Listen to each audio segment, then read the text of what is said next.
आता हळदीचा कार्यक्रम होता, पण त्या अगोदरची तयारी असते की साडी कोणती घालायची. आता माझं असंच झालं होतं. आता मला असं होतं की मला लग्नाला बोलवा, पण हळदीला बोलवू नका. कारण हळदीसाठी माझ्याकडे पिवळी साडीच नाही आहे घालायला.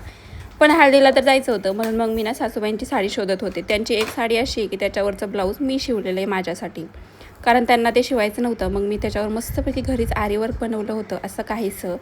आणि ती साडी पण एवढी छान मस्त चोपून बसते ना, म्हणून मला ती साडी खूप जास्त आवडते. मग ती साडी फायनली शोधली आणि त्यानंतर सगळा मेकअप वगैरे केला आणि ब्लाऊज कसं वाटतंय ना कमेंट करून नक्की सांगा. आणि मग आम्हाला जायचं होतं हळदीला. 5 वाजते असतील तेव्हा आम्ही निघालो होतो. हळद थोडीशी लांब होती, 1-1.5 तासाचा प्रवास होता आणि हॉलमध्ये जायचं होतं तिथं. तर मग फायनली आम्ही हळदीला पोहोचलो आणि ह्या आमच्या सासूबाई आणि ह्या मागच्या दोघी आमच्या जावा, म्हणजे माझ्या जावा. आणि आम्ही असं काहीचं तिथं गेल्यावरती लवकरच गेलो होतो. मग काय फोटोशूट वगैरे केलं, थोडीशी व्हिडिओ काढली आणि त्यांना सांगितलं उद्याचा व्हिडिओ बघा, उद्याच्या व्हिडिओमध्ये तुम्ही नक्की दिसणार. मग काय हळद वगैरे लागली, पोटोबा केला आणि त्यानंतर घरी यायला एवढा जास्त उशीर झाला. चला, असा होता आजचा व्हिडिओ.